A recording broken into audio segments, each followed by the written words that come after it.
I was still holding my coffee cup when the words hit me like a slap in the face. "You can take the couch tonight, Leonard. The guys need the guest room." His voice was casual, dismissive, like he was telling the mailman where to drop a package. Except this wasn't the mailman. This was my son-in-law, Derek, standing in the middle of my living room, in my house, telling me where I was allowed to sleep. "My name is Leonard Harris. I'm 59 years old.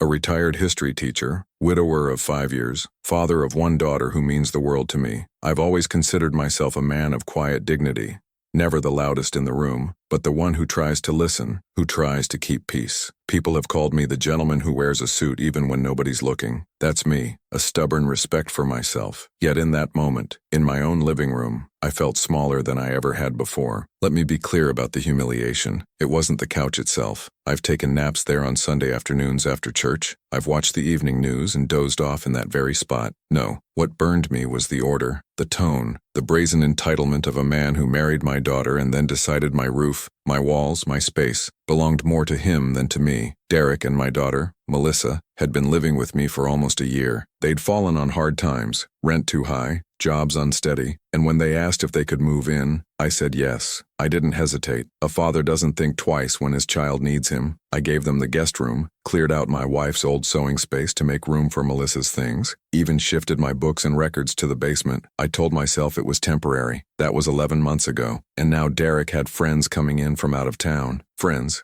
apparently, who deserved a proper bed more than I did. I looked at him, my coffee trembling in my hand. He didn't even meet my eyes, already turning to text someone on his phone. "Melissa knows about this?" I asked quietly. "She's fine with it," he said. "Don't make it a big deal. Don't make it a big deal." The words echoed in my head. I wanted to argue. I wanted to stand tall and tell him, "This is my house, my rules." But I saw Melissa in the kitchen, biting her lip, pretending to rinse a dish that was already clean. My daughter, the same girl who once held my hand crossing the street, who used to laugh at my corny jokes, now couldn't even look at me. That silence from her cut deeper than Derek's arrogance. And so, for the first time in my life, I went to bed on my own couch in my own living room, like an unwanted guest. But that night, staring at the ceiling in the dark, I felt something inside me shift. It wasn't anger alone. It was something colder, sharper, and more patient. I thought to myself, this isn't over. Not by a long shot. The next morning, Derek's friends arrived. 3 men in their 30s, loud and careless, dragging in suitcases and laughter like they owned the place. They shook my hand absent-mindedly, barely paying attention when I introduced myself. They were here for a boys' weekend, Derek announced proudly. I sat at the breakfast table, sipping coffee, watching them take over my home, shoes scattered at the door, beer bottles lining the counter before noon, voices booming through the hall like I was invisible. That's when one of them, tall, with a ball cap on backwards, asked Derek, "Man, this place is sweet. Your house?" Derek smirked. "Yeah, pretty much.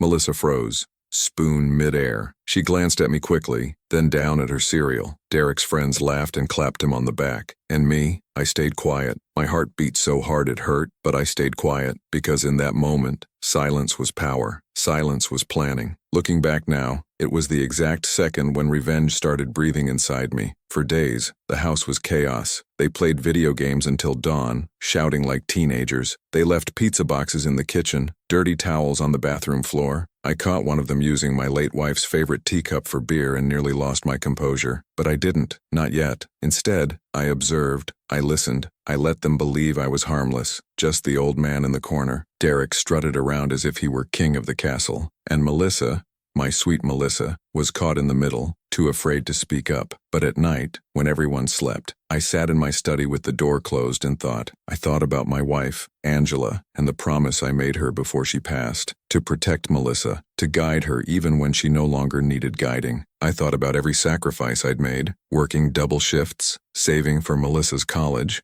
swallowing my pride time and time again, and I thought about Derek, this man who waltzed into my life and mistook kindness for weakness. That was his first mistake. His second mistake was assuming I had no teeth left. The turning point came on a Sunday afternoon. Derek's friends were sprawled on the couch, watching football, yelling at the screen. I walked in from the porch carrying a box, a plain cardboard box, nothing special. "What's that?" one of them asked. "Just some old things," I said, setting it on the coffee table. Inside were photographs, documents, little pieces of history.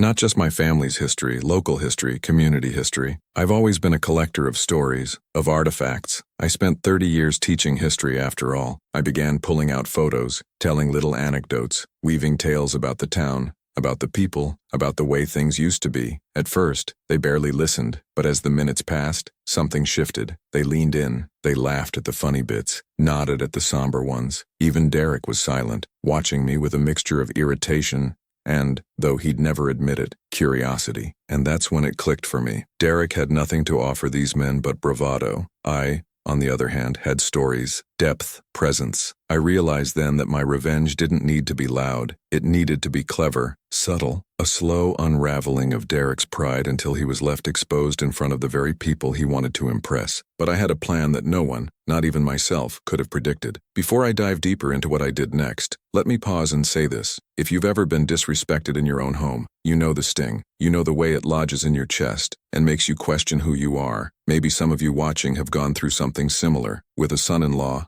a daughter-in-law, maybe even your own children. If you have, I want to hear from you. Drop a comment below. Tell me your city, your state, and if you've ever been forced to bite your tongue in your own home, because what I'm about to share might just sound familiar. That night, I set the first part of my plan in motion. I waited until Derek and his friends had stumbled upstairs, drunk and noisy. I stayed awake, sitting in the dark living room, listening to the floor creak above me. Around 2 a.m, silence finally fell. That's when I picked up the phone and made a call to an old friend, Pastor Raymond from our church. "Leonard," he said, groggy but kind. "Everything all right? I was wondering," I whispered, "how you'd feel about hosting a little gathering here tomorrow afternoon. Community folks, maybe a dozen or so, just a chance to share stories, reconnect." He hesitated only a second. "Of course, I'll spread the word." Perfect. The next day, while Derek and his buddies were still sleeping off their hangovers, my living room filled with neighbors, church friends, and even a couple of my old students. The place came alive with warmth and laughter, the kind that makes walls feel taller and windows brighter. When Derek finally stumbled downstairs, bleary-eyed, he stopped cold at the sight of everyone. "What's all this?" he asked. "A community gathering," I said calmly, refilling someone's coffee. "You don't mind, do you? After all, it's my house." His friends came down one by one, confused, awkward in the sea of older folks swapping stories and hymns. Suddenly, they weren't the loudest voices in the room. They weren't the center of attention. I was, and Derek, he looked like a guest in his own borrowed kingdom. I almost stopped there. Almost. But what I did instead shocked even me. Derek stood frozen at the edge of the living room, his friends hovering behind him like boys who had just walked into the wrong classroom. The neighbors were laughing,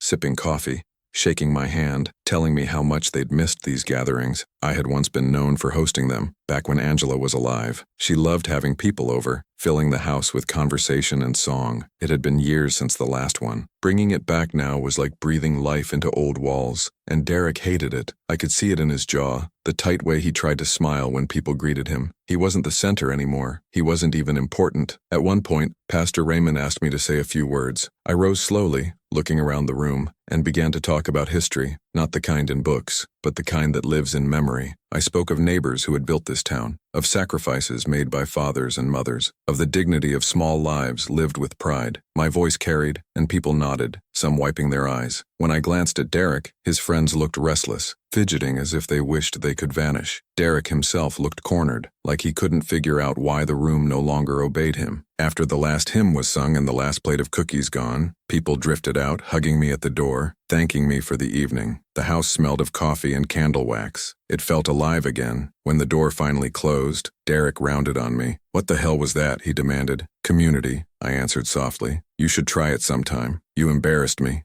he snapped, "in front of my friends." I set my teacup down carefully. "No, Derek, you embarrassed yourself. I just gave people a reason to see it." For the first time since they'd moved in, he had no quick reply. He just glared, lips pressed thin, then stormed upstairs. His friends followed, silent. That was the night I knew for certain. I had the upper hand now. The next week passed with tension thick as fog. Derek barely spoke to me, except in curt sentences. Melissa tried to smooth things over, fluttering between us like a nervous bird. "Dad, maybe tone it down," she whispered one evening as we washed dishes together. "He's just, stressed." I wanted to shake her, to shout. Stressed, he ordered your father to sleep on the couch, but I only dried my hands and kissed her forehead. Melissa, there's a difference between stress and disrespect. You'll see it soon enough. And I meant it, because my plan wasn't finished. Not yet. One morning, I overheard Derek bragging on the phone. He was talking about a business idea, some kind of investment he wanted his friends to join. I lingered by the stairs, listening. He painted a picture of easy money, quick returns, practically guaranteed profit. I'd taught economics in my classes. I could smell a pyramid scheme before the first brick was laid. He wasn't just reckless, he was dangerous. Dangerous to himself and to Melissa. That night, as they all sat in the living room, I brought out an old leather-bound book. It wasn't a Bible, though it looked like one. It was my ledger, the record I'd kept since I was a young man. Every expense, every investment, every debt paid, every lesson learned. Numbers written carefully by hand, stretching across decades. What's that, old man? One of Derek's friends asked with a smirk. A history of money, I said,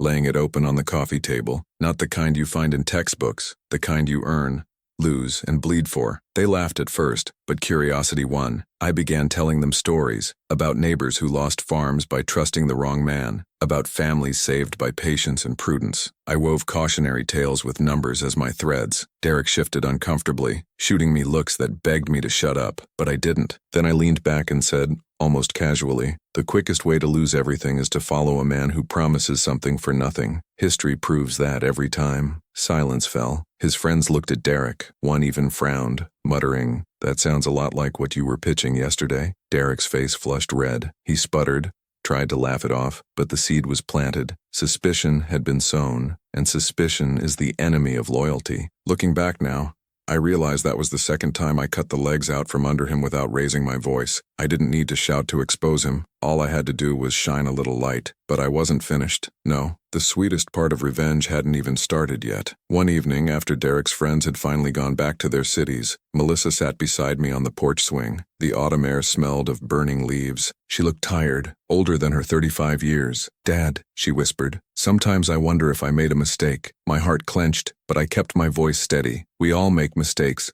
sweetheart. What matters is whether we stay in them or learn from them. She leaned her head on my shoulder, and for the first time in months, I felt like her father again. Not the man on the couch, not the shadow in the corner, her father. And in that quiet moment, I knew what had to come next. I couldn't just teach Derek a lesson. I had to free Melissa from him. That's when I decided to do something they would never forgive me for. The opportunity arrived sooner than expected. Derek had left his laptop open on the dining room table, careless, cocky. He'd been emailing back and forth with someone about his investment project, promises of huge returns, exaggerated numbers, fake testimonials. My stomach turned. He wasn't just lying to his friends, he was setting Melissa up for ruin. I copied the emails, every single one, slipped a flash drive into my pocket like it was a dagger. For days I said nothing, going about my routine, quiet and unassuming. But inside I was sharpening that dagger. I was waiting for the moment to strike. It came at dinner one Saturday. We were sitting around the table, roast chicken steaming between us. When Derek launched into his pitch again, he talked about expanding, about bringing in new investors. He bragged about how soon we'd all be rolling in cash. That was when I set down my fork and said evenly, Melissa, do you know what kind of business your husband is running? She blinked at me. Derek froze. I reached into my pocket and laid the flash drive on the table. The tiny thing looked harmless, but Derek's face drained of color. He knew exactly what it held. Melissa looked from him to me, confusion turning to fear. What's going on? She asked. Derek stammered. I didn't. I explained, calmly, precisely, like I was back in my classroom. I told her about the emails, the lies, the false numbers. I told her what happens to men who chase greed and the women who get dragged down with them. Her hands trembled. She turned to him. Is this true? He tried to deny it, tried to laugh, but the evidence sat between us,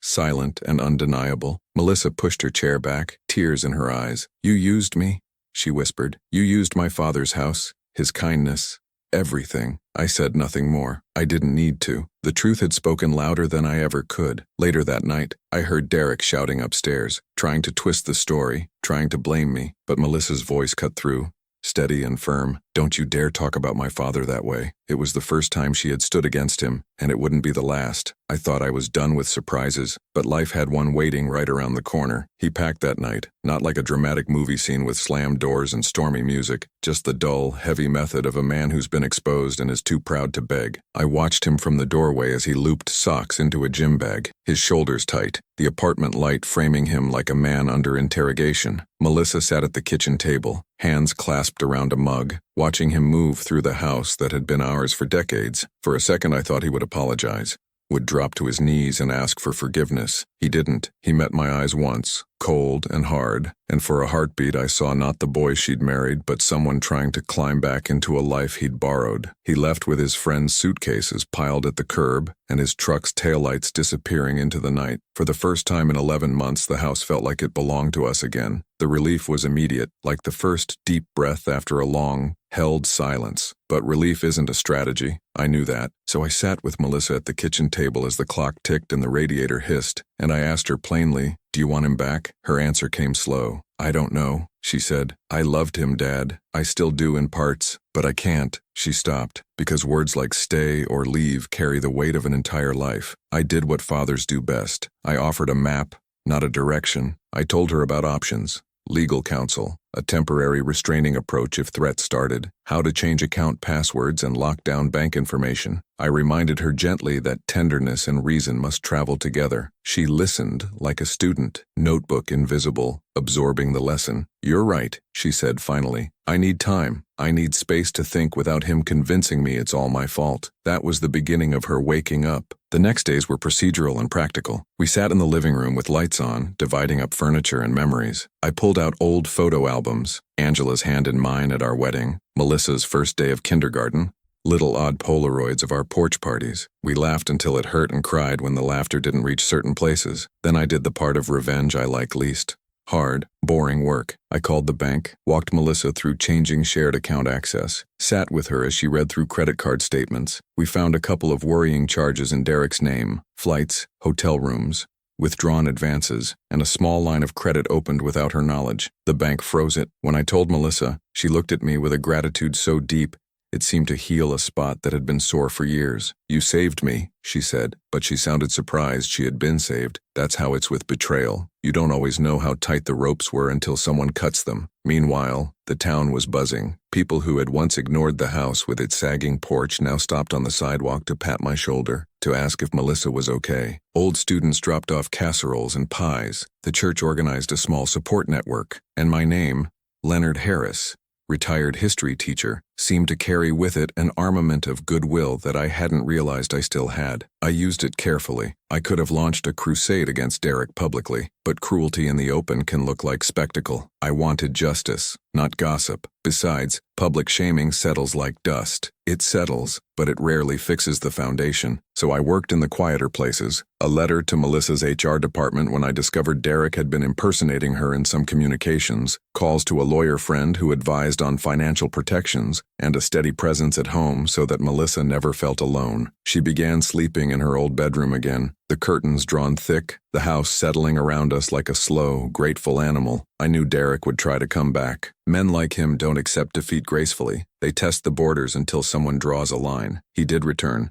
2 weeks later, knocking on the front door at noon. He looked thinner, more frantic than defiant, as if the world had slapped him awake. Melissa answered, and I was in the hallway before him. He stood there, hat in hand, voice trembling as he said, "Can we talk?" I studied him. There was genuine contrition, maybe, or just someone who had been stripped of options. I could have locked the door, called the police, refused him outright. Instead, I invited him to sit, not because I was soft, but because humility is a pressure that sometimes reveals character. For an hour, we sat at the kitchen table while he stammered apologies that sounded like bad homework. He said he was sorry, that he had been foolish, that the guys pressured him, that he'd gotten in over his head. He blamed the company, the excitement, the chase. Melissa listened. My job was to watch how he watched her. Real apologies carry weight by the way the offender changes after speaking them. They are not petitions for pity, but promises of different behavior. I asked him one question. Are you willing to fix what you broke? He said yes. I didn't believe him entirely, but I offered a practical path, counseling for both of them, financial counseling,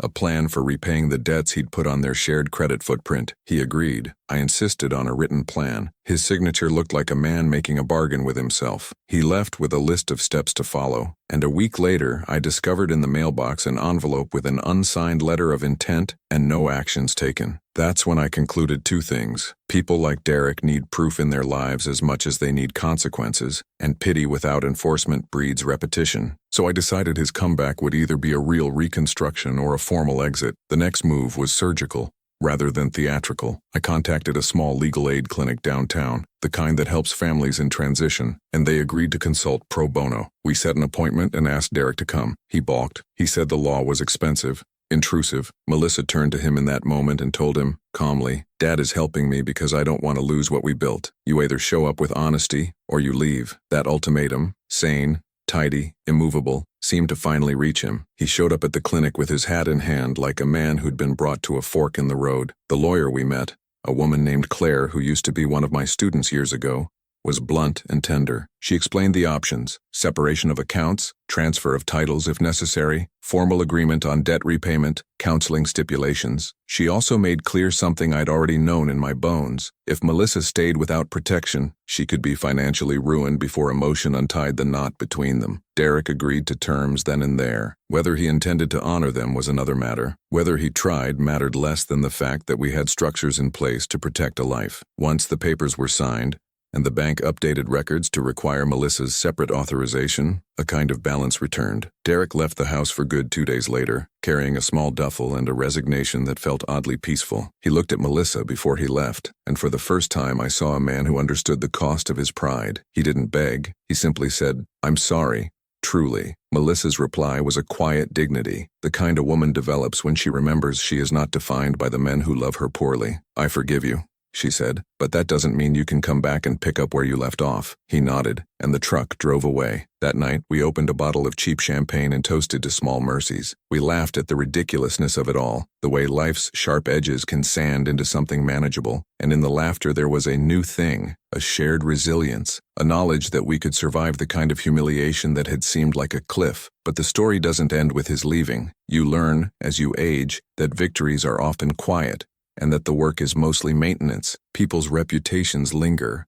A whisper can travel farther than the wound that birthed it. Derek, not content with being gone, tried in the weeks after to repair his image among mutual acquaintances. He called neighbors, left messages that begged for moral exoneration. "I'm misunderstood," he'd say. I had no idea what he'd done. The petty theater of his self-justification could have been amusing if it hadn't been corrosive, so I did something small and irreversible. I invited 2 of his closest friends over for coffee. They came, brash and smiling, confident that they could charm me as they'd charmed the town. We sat on the porch. The September sun made the leaves look like coin. I told stories, true, specific stories about the town's history, about mistakes men make when they value spectacle over substance. I didn't mention Derek's name. I didn't have to. The men listened, and at the end of the conversation, one of them, quiet now, said, "We didn't know how bad it was. Maybe we should check our choices." That admission, small as it was, carried more weight than any denunciation I could have made. People often correct themselves when they realize the mess they helped make. By then, Melissa and I were steady. We had the legal framework, the support network, and a healthier house that smelled like lemon cleaner and warm bread rather than anxiety. Her friends invited her out again, and she went. She smiled in ways that were hers alone, not borrowed from someone seeking validation. I went back to my old routines: library on Tuesdays, church choir practice on Sundays, an occasional evening at the diner where the coffee is too strong and the waitresses know your name. Life resumed, altered and better for the truth it had forced. I thought the story was closed. Then, 5 months later, I received a letter that made me sit down at my kitchen table with my hands wrapped around it like it was a hot coal. It was from Derek. He claimed to have found God in a halfway house, to be working odd jobs, to want to make amends. He asked for a meeting. I looked at Melissa and asked, not for permission, but for her counsel. She said what all wise children say to their parents: "Do what you would do if your heart was both brave and kind." I wrote back, agreeing to meet. but not alone. I insisted us both to be present and for the meeting to be in a public place with Claire, the lawyer. That day at the church hall, Derek arrived with hands that trembled. He looked smaller than before, weathered by consequences. He spoke with the kind of clarity that comes from having your mistakes outline the silhouette of what you need to become. He apologized again, not theatrically this time, but with the steady dignity of a man trying to reconstruct his moral compass. Melissa listened, then spoke of boundaries and repair and the fact that forgiveness sometimes acts like a gate. Mercy without reopening damages is possible. It was an honest, adult conversation, and while I found no triumphant vindication in it, I found something else, the healing shape of truth administered without malice. As he left, Derek shook my hand. It was brief, neither cold nor warm, and for the first time I believed it might stick. I almost stopped there. Almost. But what I did instead, what I decided to reveal later that week, would make him understand in a way words alone could not. Want me to continue with what I revealed and how it changed everything? I had held on to something for months, quietly, like a card in a deck no one knew I was still shuffling. It wasn't spite, it was preparation. Derek had thought he could play me, that his arrogance would outlast my patience. But patience is a blade, and I had been sharpening mine with each humiliation, each careless laugh he had let echo in my living room. What I decided to reveal was not for vengeance alone. It was to end the cycle, to make him look in a mirror that could never be broken again. Years before Derek ever appeared in Melissa's life, I had kept a file, scraps, receipts, emails, bank printouts, small inconsistencies I noticed when he spoke about his past. I never intended to use them. At first, I had collected them out of curiosity, maybe even habit from teaching history. I liked facts, records, hard proof. When Derek bragged about a business he had sold, I checked public records. There was no trace. When he said he paid off his student loans early, the credit bureau reports I pulled told a different story. Each lie was small, almost insignificant on its own, but together they built a pattern, a map of a man who survived by exaggerating, bending truth until it snapped. When he left our home that night months earlier, I thought the file would stay in the drawer, but then came his half-hearted apologies, his attempt to sway neighbors, the letter asking for a meeting. He claimed he wanted redemption, and maybe he did, but redemption without full confrontation of the past is just a performance, so I decided to show him the file. Melissa sat at the table with me when I opened the folder. Derek's eyes flickered over the pages, his old lease agreements showing eviction notices, job applications padded with false credentials, bank statements proving debts he had hidden. Each sheet landed like a drumbeat, slow and steady, until he couldn't meet my gaze. "I don't show you this to humiliate you," I said quietly. "I show you because a man cannot build a future on a crooked foundation. You've been lying for so long you can't tell the difference between survival and deceit. That ends today." His face crumpled, not in anger this time, but in something like recognition. For the first time, I saw him stripped of the swagger, the defensive jokes, the quick excuses. He looked like a boy caught stealing from a pantry. Melissa's hands shook as she turned the pages, but her voice was calm. "You never trusted us enough to be real," she whispered. "Not me, not my father, not even yourself." The silence after that was heavier than any argument. He left that night without a word, the folder still on the table, and for once, I didn't feel satisfaction. I felt finality. Revenge had done its work, but revenge alone doesn't rebuild what was broken. The weeks that followed were strangely peaceful. Melissa began to bloom again, like a plant moved from shade into sunlight. She took long walks, reconnected with friends, started attending the church book club she'd once loved. Her laughter returned, not the brittle laugh she'd given Derek to soothe his ego, but the full-bodied laugh I remembered from when she was a girl. I stayed steady, the anchor she needed, but deep down, I wrestled with my own emotions. I had fought for justice. Yes, I had won, in a sense, but victory tasted bittersweet, because beneath the triumph was grief. Grief for the daughter who had suffered in silence, grief for the man I had allowed into my home, grief for the quiet dignity Angela had always told me to carry. It was one evening in December, snow falling soft against the window, when Melissa said something that struck me like a bell. "Dad,"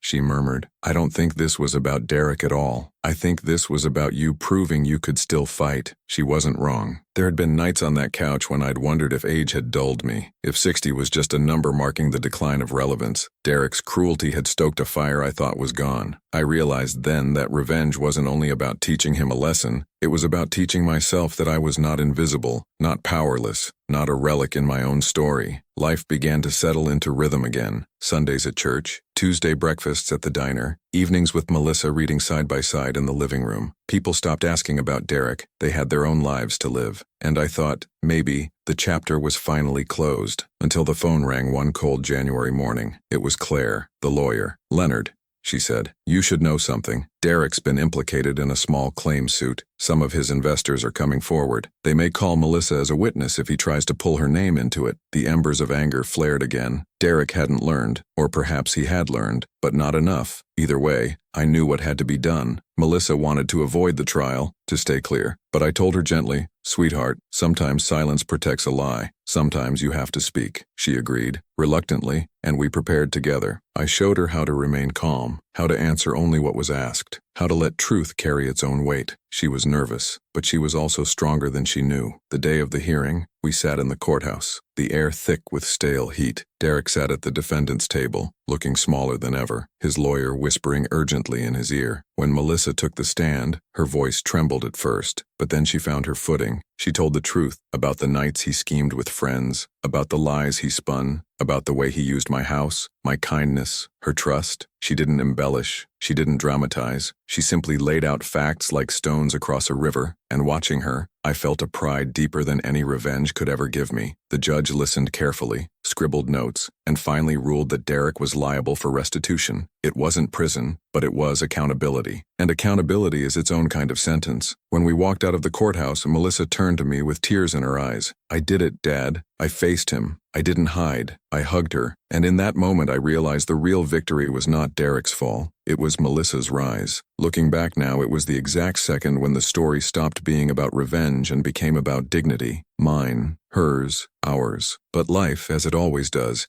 had one last twist waiting for me, one I could never have planned for. The twist came on a Thursday afternoon, long after I thought the dust had settled. I was sweeping the porch, humming a hymn Angela used to love, when a car I didn't recognize pulled up to the curb. A woman stepped out, mid-40s, tired eyes, clutching a folder against her chest like it was armor. She walked up the path and asked, "Are you Leonard Harris?" I nodded. She glanced over her shoulder as if she half expected Derek to appear, then handed me the folder. "I thought you should see this," she said. Her voice was quiet but sharp with urgency. Before I could ask questions, she was back in her car, driving away. Inside the folder were documents, copies of contracts, emails, financial statements, evidence, more damning than anything I had collected, that Derek's schemes had stretched wider than I'd known. He had roped in not just friends, but strangers, even elderly couples, into his promises of quick returns. My stomach twisted as I read the numbers. He hadn't just been reckless, he had been predatory. Melissa sat across from me at the kitchen table, her face pale as she flipped through the pages. "Dad," she whispered, "how much damage has he done?" "Too much," I answered, "more than either of us realized." That night I barely slept. I walked the house in silence, the way I used to pace when Angela was sick, trying to think my way out of something that felt immovable. Derek wasn't just a mistake, he was a danger, a storm that swept up everyone in its path, and I realized something I hadn't admitted before. Revenge alone wouldn't stop him. Exposure might. The next Sunday at church, I asked Pastor Raymond if I could speak to the congregation. He agreed, thinking it would be another of my quiet history talks. But when I stood at the front, the folder heavy in my hands, I told a different kind of story. I spoke about deceit, about how wolves sometimes come dressed as family, about the importance of truth even when it cuts deep. I didn't use Derek's name at first, but people knew. By the time I opened the folder and read excerpts from the documents, the air in the sanctuary was thick with murmurs. Eyes widened, heads shook, and when I finished, I closed the folder and said, "This man did these things while standing under my roof. I will not allow silence to make me his accomplice." The ripple was immediate. People who had invested with him stepped forward after the service, telling me their stories. Small losses,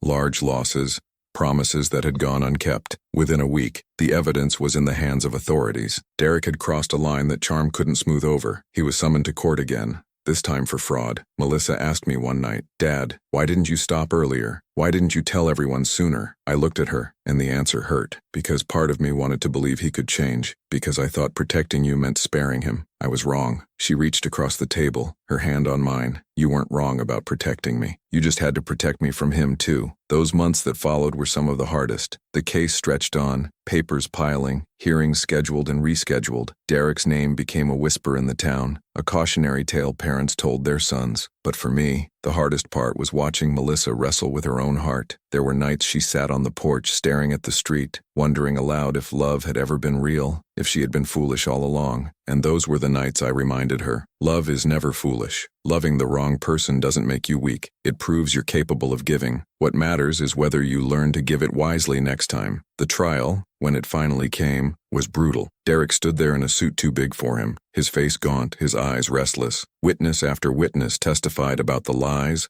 the losses, the manipulation. When it was Melissa's turn again, she walked up to the stand with her head high. She spoke clearly, calmly, about the man she had loved and the man he had turned out to be. She didn't cry this time. She didn't falter. She spoke like someone who had already done her grieving, and I, sitting in the gallery, felt a swell of pride so strong it nearly broke me. The judge sentenced him to 18 months in prison, with restitution payments to follow. The sound of the gavel was like thunder. Derek turned once, his eyes scanning the courtroom until they landed on us. For the first time, there was no arrogance there, no defiance, only defeat. Walking out of that courthouse, Melissa slipped her arm through mine. "Dad," she said softly, "it's over." But I shook my head. "No, sweetheart, it's not over. It's just finished. Because here's the truth I learned through all of it. Revenge doesn't end when the other man falls. It ends when you can stand tall again, when your dignity is no longer in question." Derek's punishment was one kind of ending. Our healing was another. In the months that followed, life began to stitch itself back together. Melissa found a job she loved at the library, surrounded by stories that didn't lie. I returned to teaching part-time at the community college, guiding young men and women who still thought history was just dates and names until I showed them otherwise. The house became ours again, quiet, steady, filled with the smell of coffee and books instead of beer and lies. Sometimes I sit on the porch at dusk, the streetlights flickering on, and I think about that night Derek told me to sleep on the couch. I think about the shame, the anger, the smallness I felt. And then I think about everything that followed. The gatherings, the courtroom, the folder, the look in my daughter's eyes when she realized she was free. Looking back now, I see that humiliation as the spark that lit everything else. Without it, I might have stayed silent. Without it, Melissa might have stayed trapped. Without it, we might never have remembered what strength lives in quiet people who refuse to be erased. I almost stopped there. Almost. But there's one last piece to this story. One last lesson Angela would want me to share. And it came not from revenge, but from forgiveness I never expected to feel. Forgiveness is a strange word. People imagine it as soft, as if to forgive means to excuse or forget. But forgiveness, real forgiveness, is heavier than revenge. It requires strength to carry the weight of anger without letting it rot you from the inside. I didn't understand that until months after Derek went to prison. It started with a letter. I found it in the mailbox one spring morning, my hands still cold from pulling weeds in the yard. The envelope was plain, the handwriting messy but familiar. I almost threw it away, but something made me bring it inside. I sat at the kitchen table, sunlight slanting across the wood, and opened it. "Mr. Harris," it began. He didn't call me Dad this time, just Mr. Harris. "I know I don't deserve your time, but I need you to hear this. Prison has stripped me of excuses. I see myself for who I am, and I see what I took from Melissa, and from you. I don't ask for reconciliation. I ask for acknowledgement that I'm trying. I want to be better. For once, I want to be honest, even if no one believes me." I sat there for a long time, the paper trembling in my hands. I thought of all the nights I had stared at the ceiling on that couch, humiliated. I thought of the courtroom, the folder of lies, the betrayal etched in Melissa's eyes. And then, against all reason, I thought of him as a man, not just my enemy, not just the source of pain, but a man who had failed, who had broken under his own weakness. Melissa read the letter that evening. Her reaction was quieter than I expected. "Do you believe him?" she asked. "I don't know," I admitted, "but I believe he's trying." She nodded slowly. "Maybe that's enough for now." Weeks passed, and life moved on. Spring gave way to summer, the porch filled with the smell of cut grass and grilled corn. Melissa started dating again, tentative at first, nervous but slowly with more confidence. I met the man one evening, a kind soul named Thomas, who worked at the hardware store. He shook my hand firmly, looked me in the eye, and asked about my garden. For the first time in years, I saw my daughter sit across from someone who listened more than he talked. That was its own form of justice, sweeter than any courtroom. But Derek lingered in my mind, not in the way he used to, looming, arrogant, but as a shadow of what had been. I kept the letter in my drawer, unopened after that first reading. And then one Sunday, after service, Pastor Raymond pulled me aside. "Leonard," he said gently, "Derek's been attending the prison ministry group. He asked for your name during prayer. Thought you should know." I went home, sat in my study, and let the weight of it sink in. Could a man like Derek truly change? Could anyone? History told me yes and no.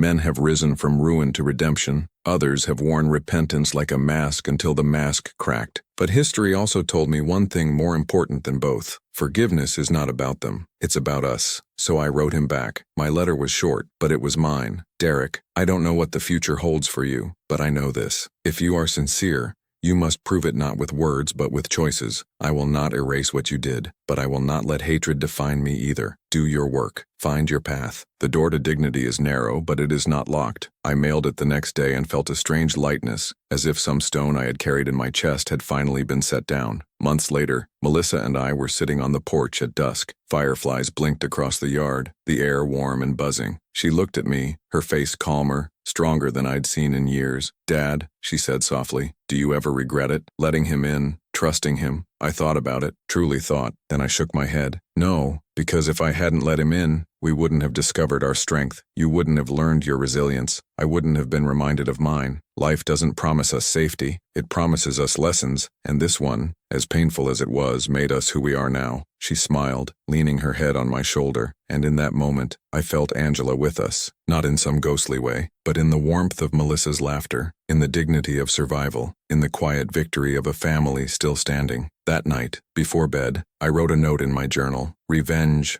was the spark, forgiveness was the fire, dignity is the ash that remains, soft, silent, proof that we burned and lived. If you're listening to this story, maybe you've carried your own humiliation. Maybe you've been told to sit on the couch in your own house and to be quiet in your own life, to accept disrespect as if it were normal. I want you to hear me. You are not powerless. Age does not strip you of dignity. Silence does not mean weakness. You can fight, you can rise, and sometimes you can even forgive without letting someone back in. So tell me, where are you listening from tonight? What battles have you fought in your own home? And what strength did you find on the other side? Leave it in the comments. Share your city and state. Let others know they're not alone. Because the truth is, revenge stories aren't just about vengeance. They're about dignity rediscovered, and dignity once reclaimed can never be taken again.